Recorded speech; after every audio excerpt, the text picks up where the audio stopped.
Bonjour et bienvenue, voici notre tour d'horizon économique, géopolitique, sanitaire et boursier. Nous sommes le jeudi 24 mars et pour comprendre comment tourne la planète finance, un mois jour pour jour après l'invasion de l'Ukraine, c'est sur la bourse au quotidien et nulle part ailleurs. Et l'épisode du jour s'intitulera La mondialisation, c'est terminé.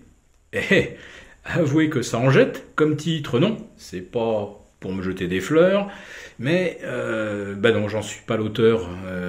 Ça vient de Larry Fink, le patron de BlackRock, le premier gestionnaire d'actifs de la planète, avec une conservation de 10 000 milliards de dollars.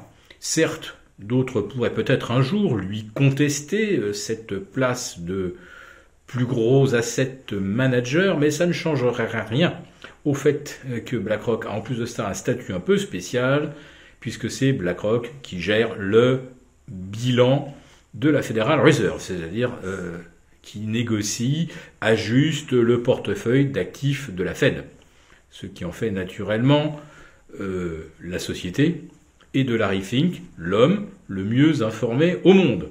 Il est peut-être même mieux informé que Jérôme Powell lui-même. Allez savoir, en tout cas, si M. Larry Fink vous dit que la mondialisation est terminée, il y a de fortes chances qu'il ait quelques arguments.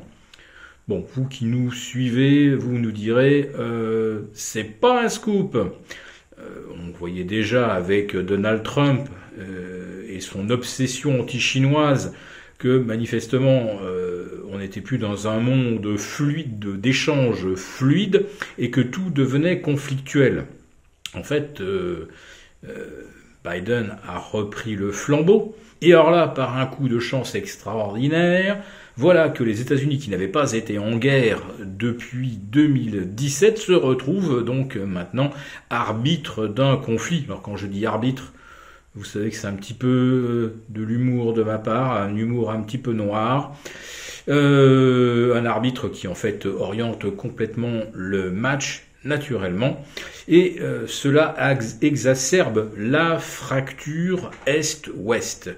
Autrement dit, 30 ans après la chute du mur de Berlin, on est en train de nous instaurer non plus une guerre froide, parce que là, c'est quand même très chaud, ça se passe vraiment à nos frontières, alors que dans la guerre froide, on se faisait la guerre au travers du Vietnam, du Cambodge, de pays africains. On ne se battait pas à côté de nos usines. Voilà. Donc les choses ont vraiment changé, et on voit bien qu'avec le soutien implicite de la Chine à la Russie, l'Inde, le Pakistan, le Brésil, qui refusent de condamner l'invasion de l'Ukraine et de se joindre aux sanctions dites occidentales, qui se résument en fait à l'Europe, Amérique du Nord, c'est-à-dire juste États-Unis, Canada, Japon, Australie, Nouvelle-Zélande. Voilà. Ça fait peut-être pas tant de monde que ça, puisqu'en fait 5 milliards d'êtres humains habitent des pays qui n'ont pas approuvé les sanctions contre la Russie, et il y en a environ 2 milliards qui les ont approuvées, et qui sont, c'est vrai, les principales puissances économiques. Ah oui, mais sauf la Chine.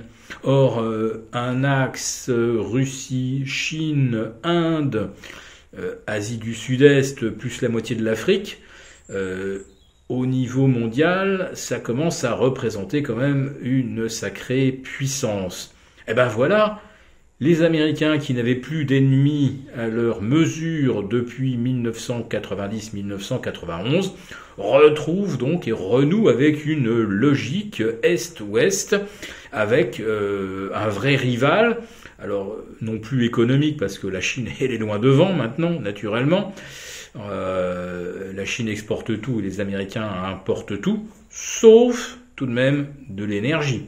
Alors que nous autres pauvres Européens, on ne produit pas d'énergie. Donc on est complètement dépendant de tout, et c'est à nos frontières que se déroule une guerre, et c'est nous qui sommes en train de nous priver d'approvisionnement russe et peut-être demain chinois, si on décide que les Chinois, complices des Russes, méritent eux aussi d'être punis, comme l'avait fait Donald Trump quelques années auparavant, en augmentant les droits de douane, en augmentant la TVA, en compliquant toutes les démarches pour les entreprises chinoises.